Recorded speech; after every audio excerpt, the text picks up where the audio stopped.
Una senda morisca recorre Castelló de Rugat.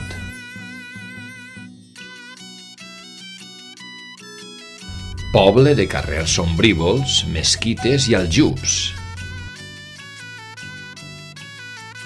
Presidit per un Castelló convertit en ermita.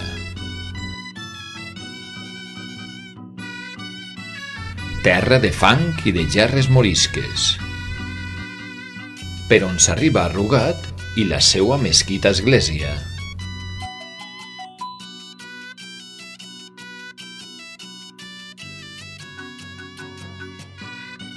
Als carrerons islàmics d'Aielo de Rugat.